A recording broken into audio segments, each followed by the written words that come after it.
Welcome to Scorched Earth and a general mid-month reading for the sign of Cancer, Sun, Moon and Ascendant for the last 2 weeks of November.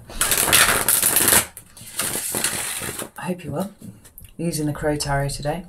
Remember that these readings are going to be shorter than the main monthly readings because they're just covering a 2-week period from the 15th to the 30th of November. I'm going to try not to pull any clarifiers. As like last month, I'm going to be focusing on the lesson of the energy that you are in right now, because I think everything is a lesson, actually, if you look for it. So let's have a look and see what's going on with you. Can I have 3 cards for Cancer?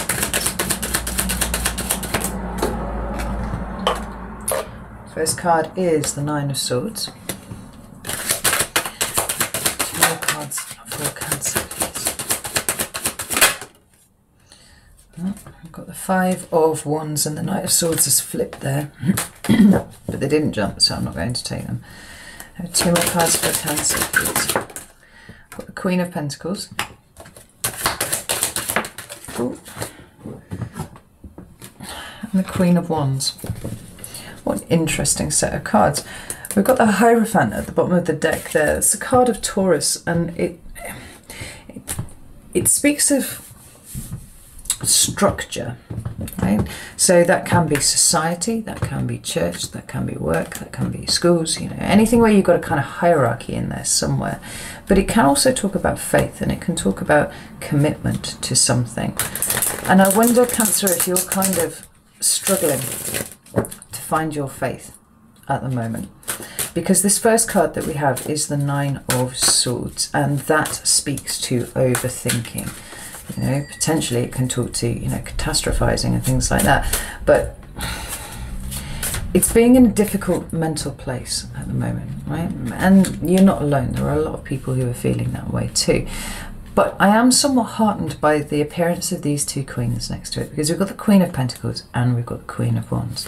The Queen of Pentacles arriving here, as she does, makes me think that you are aware that you are in the grip of some, it feels like it's actually down here, I must have a kind of anxiety going on at the moment, but you are actively attempting to circumvent that response in you, right? It's like, you know, it's really, really important to keep your shit together at the moment, right? And you've come a long way this year in dealing with the overthinking, the anxiety, the insomnia, all of these things, right? But it's not quite done yet. Tell me about this Queen of Pentacles, please. Yeah, see, we've got the 5 of Cups come out in reverse. Like, it would be very easy to sink into this energy. It would be very easy to give way to it. And I suspect for a lot of you, you know what that entails moving forwards. So you're keeping everything as far as you possibly can out of that energy. So that Queen of Wands. It's an active, yeah, it's an active process for you at the moment. Queen of Wands. Whoa, shit. But I do see you being pulled in several different directions with this. Like, ultimately, interesting, we've got the 6 of Pentacles at the bottom of the deck there, which talks about balance and equilibrium. You're finding things really hard at the moment, Cancer, right? What you want is to just be happy, right? And I think that actually for a lot of you, the anxiety is coming from the fact that you know what would make you happy and you don't have it at the moment. We've got this 8 of Swords here, which speaks about you know, restriction and feeling trapped. But it talks about it being a product of your own mind rather than necessarily what is around you. Although we've got these Swords cards here and we've got this 5 of Cups here, like, there's an earnest attempt. Shut this window. There's an earnest attempt from you to keep yourself on a level, right? To stop yourself from sinking into an energy that is all too familiar. It's somewhere that you've been before, right?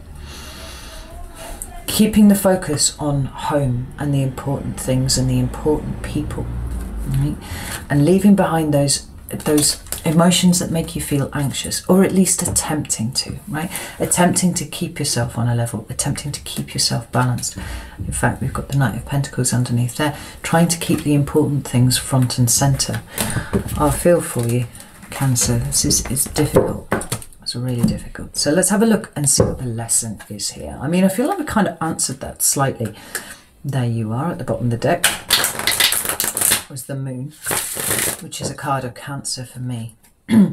I feel like the reason that you are able to do this right now is because of what you have been through in the last 18 months. Like, at times you have, there's the Chariot card there. It's just flipped as I was talking. There have been times where you have been really low and you have been to the bottom of that pit. And there's a determination not to go back there again. Like I said, it would be all too easy to allow that energy to consume you. But you're self-aware enough to know that when the anxiety rises, that is something that actually you do have the power to mitigate, at least, right? Rather than succumbing to it altogether. Lesson for Cancer, please. Oh, let's see.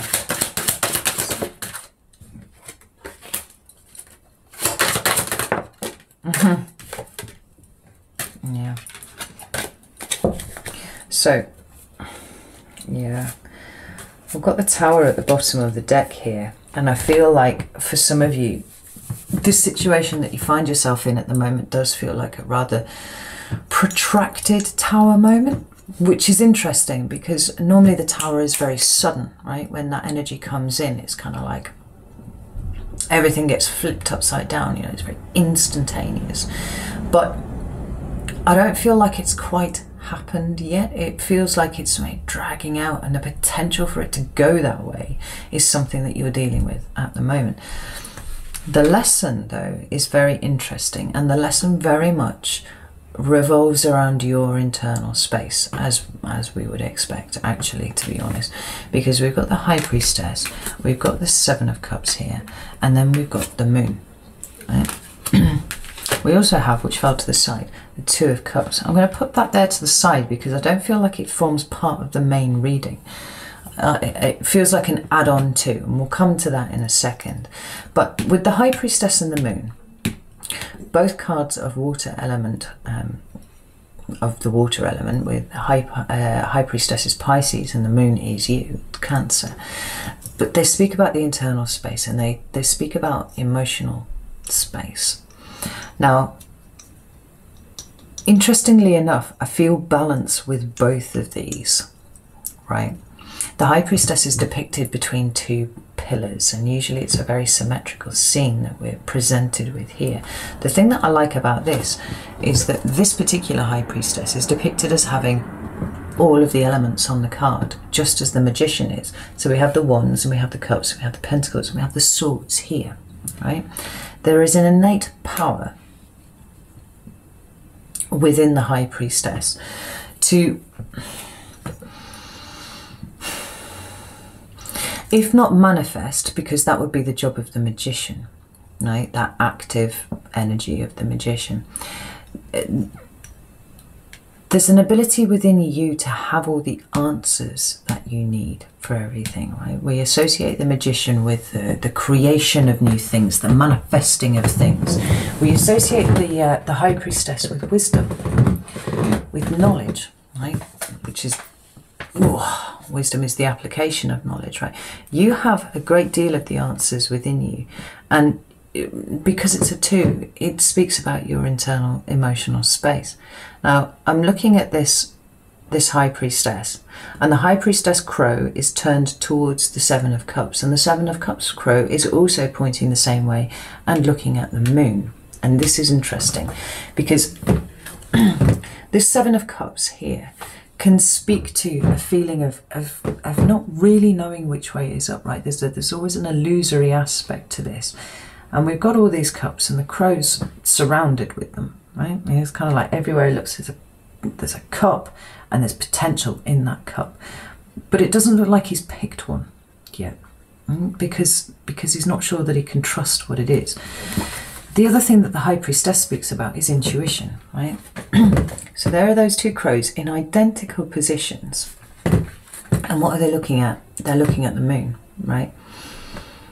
More indication that what you seek is within you here. Now, don't underestimate the work that you are doing to keep yourself on a level, because it's actually really, really powerful.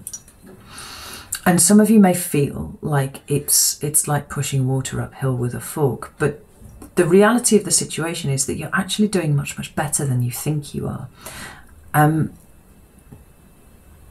And in no small part, I feel like it's because you are paying attention to your intuition, right? The message of the cards would be to continue that, to keep going through that, right? Because what you seem to be doing at the moment is kind of wrestling in this space with your intuition, which is kind of guiding you and telling you that it's important to keep yourself on a level. And that Nine of Swords energy, which is trying to catastrophize and trying to think of, you know, the worst case scenario in every single variable that you've got going on in your life. Now, you know from bitter experience that that is exhausting and that that is not useful to you. And so you're trying to keep that quelled in the best way possible. But it means that your intuition isn't quite talking to you as strongly as it could be. It's not guiding you quite as strongly as it could be. And so the lesson is to kind of go within a little bit more, right? There's as I'm talking to you, my head's starting to hurt. Like I've got a tension in here, right? And it's like, and we're all feeling the pressure at the moment, but you Cancer are feeling it particularly strongly. And I suspect it's because there's so much going on. There are so many cups that require emotional investment from you. And actually, at this point, it wouldn't be a bad idea to kind of pull back from those a little bit and turn within and have a look at what it is that you need right now to secure your emotional stability. Right? Let's get you some advice. Some advice for Pensive. Shit. Landed behind me, that one. We've got the Justice card.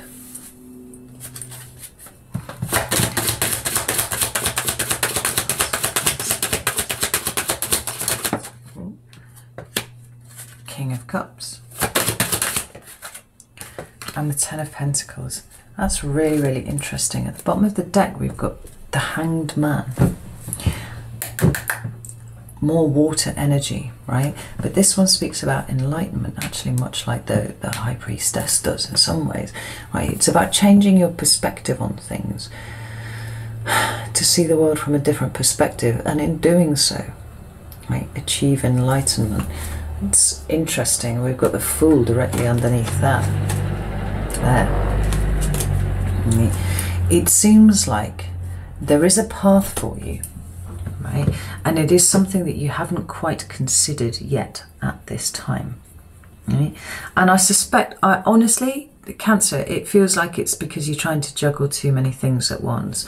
Simplification is the order of the day here, right? What does not require your attention? What are you giving too much attention to, right? What is distracting you from the inner work at the moment? There are lots of things to choose from, right? Just on a very general, broad scale, there are lots of things that could be doing that for you. But it's going to vary for each of you. And some of you are allowing yourself to be distracted because, well, I'm not sure why, but you are, right? Justice, the King of Cups, and the Ten of Pentacles. Now, I'm interested that the Ten of Pentacles is here because it's a card that has a similar theme for me as the Hierophant does. Remember, I spoke about commitment and faith and all that kind of thing, right? But let's not get ahead of ourselves. The Justice card talks to me about broader, higher notions than just court cases or things like that, right? We're talking about natural justice, natural law, the equilibrium of the universe, right? The universe does not like things being out of balance. right? And where things are out of balance, it tends to try and fix that in some sort of way. Now, for you, I think justice is talking about an essential truth, right? Which is that you're distracted, you're too distracted, you're scattered or way too scattered, and pulling your energy back to you is the focal point here. Because your equilibrium has to come first. Over and above anything else that's going on around you, you have to come first. We've got the King of Cups here, it's Scorpio energy, but it talks about emotional mastery. And what I really, really like, the thing that's, aside from the fact that we've already had the moon appear here, and that is you, and you're showing up authentically, and this part of the reason why I feel this real earnest energy from you is that here we've got the moon, and if you can see, the moon is like ever so slightly obscured by the swords that you have put in between you and that moon, right? The moon is your intuition, it's your hidden inner place, right? You're overthinking and blocking that contact. But in the King of Cups, it's sitting right above your head, right? There it is, it's open, it's not obscured at all. And it is, and you know, it feels like it's feeding in to something, right? Your emotional balance, your emotional mastery, the work that you do on yourself at the moment is the most important thing that you should be focusing on right now. Everything else can wait, right? And then we've got the Ten of Pentacles. Now this can talk about business sometimes. I don't really feel like it applies here. It feels like security and stability is the order of the day. Now, you may have been placing a little bit too much importance on the security and stability around you rather than of you at this point. And I feel like this reading is asking you to kind of go within and put all of that energy that you're spreading too thin at the moment into you to kind of shore you up, right? There's a hell of a lot of emotion going on in that card, right? We see that with the water sloshing around all behind the throne, you know. But the crow sat there and it's like, yeah, like I have emotions, I have big emotions, I am a water sign, but I own them all, you know. And it could well be that things that you are, the reason that you're feeling anxious at the moment is less about what's going on, but how distracted you are allowing yourself to become by it, you know. The tension in my head is really, really painful now, you know. The other thing that this talks about is family. Like a kind of because the 10 not to speak about the individual, the 9s will speak about the individuals, the 10 is more about the collective. And so actually, right, yeah, okay, the message is here, and it's the same message actually that's been coming out across every single reading that I've done so far. What you fix in yourself, you fix for the collective. What is important for you to work on now is your emotional stability for a start, but also your emotional mastery, right? Taking ownership of all of it and pulling your energy back to you for just a second. You know, if you've got people relying on you, I know that it's difficult, but actually I get a sense of you doing something for the Cancer collective and perhaps the Zodiac collective altogether that will help everyone feel more stable in the long run if you fix it in yourself. Right? It's interesting, there's been similar messages coming out right across the board with all of the readings that I've done so far. And it seems to be gaining in momentum, gaining traction, right? Almost becoming more and more important. Don't be distracted, pull it in, pay attention, because ultimately everybody benefits, right? I'm going to leave it there, Cancer. I hope that you found something useful here for you. If you haven't done so already and you feel so compelled, do feel free to like the video, or, you know, just to let me know that it's resonated with you in some way, or comment, or, you know, all that kind of thing. But yeah, I hope this helps, and well done you, because I can see the effort that you're putting in here, and it is absolutely laudable. So know that I love you all very much, and I will see you very soon.